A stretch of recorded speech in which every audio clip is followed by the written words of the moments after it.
Hopefully. Prabhas గారితో characters A type of character ఉంటుంది? ఎలా అయినా ఓకే అండి నాకు. జస్ట్ ఆయన ఆయన పక్క నుండి ఏదో ఒకటి చెప్పేసినా ఓకే. ఓకే. యాహ్! అంటే ప్రభాస్ గారు అంటే ఎందుకు అంటే పర్సనల్‌గా ఎందుకు అంత ఇంట్రెస్ట్? అంటే నాకు చిన్నప్పటి నుంచి ఇలా హీరోస్ మీద ఇంత ఇంట్రెస్ట్ అలా ఎక్కువ ఉండేది కాదు. నేను వర్క్ చేస్తున్నప్పుడు కూడా ఏంటంటే ఒక చిన్న పిల్లలాగా వాళ్ళతో ఒక బాండ్ షేర్ చేసుకుంటూ వెళ్ళడమే. ప్రభాస్ గారితో ఏంటి అంటే బికాజ్ నేను ఏక్ నిరంజన్‌లో ఆయనతో వర్క్ చేశాను కాబట్టి ఆయన ఎలాంటి మనిషి అనేది నేను చాలా దగ్గరుండి చూశాను. అండ్ ఆయన ఆన్ స్టేజ్ కానివ్వండి, ఆఫ్ స్టేజ్ కానివ్వండి, ఆయన దాన్ని ఏమంటారు, ఒక తెలియని ఒక ఇన్నసెన్స్ ఉంటుంది ఆయనలో. నాకు అది చాలా ఇష్టం.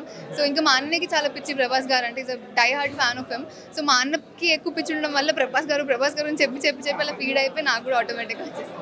అంటే ఇప్పుడు టీఎఫ్ఐలో ఉండాలి అని అంటే ఎంత ఇదైనా ఫ్యామిలీ సపోర్ట్ అనేది ఉండాలి కదా. అంటే ఏ రకంగా ఇంట్లో ఫ్యామిలీ సపోర్ట్ ఎలా ఉంటుంది?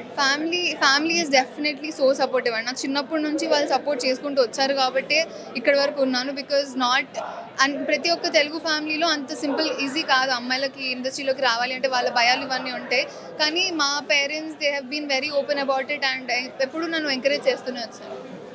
అంటే ఇప్పుడు టీఎఫ్ఐలో కాకుండా ఇంకా ఏదైనా మీకు ఇంట్రెస్ట్ ఉన్న జాబ్ అయినా ఏదైనా ఉంది అని అంటే ఏం చేస్తారు? జాబ్ పిచ్చి light 9 to 5 hours kind of job అయితే నేను చేయలేను.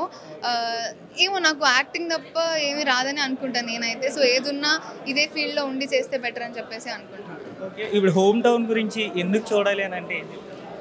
Home town I think it is a very relatable content అండి. ఫస్ట్లీ ప్రతి ఒక్క మిడిల్ క్లాస్ ఫ్యామిలీస్ కానీ ప్రాపర్ మన ఫ్యామిలీస్ అందరూ కనెక్ట్ అయ్యే ఒక కాంటెంట్ ఇది. సో చాలా జెన్యున్గా తీసిన ప్రోడక్ట్. సో అందుకు చూడాలి అనుకుంటున్నాను. ఫైనల్కి వచ్చిన ఒకటి అంటే ఇప్పుడు రాజన్న లాంటి ఒక మంచి రోల్, ఒక మంచి క్యారెక్టర్ పడినా కూడా చాలా పెద్ద సినిమాలు వచ్చినా కూడా మళ్ళీ అవకాశాలు అనేది రాకపోవడాన్ని ఎలా తీసుకుంటారు?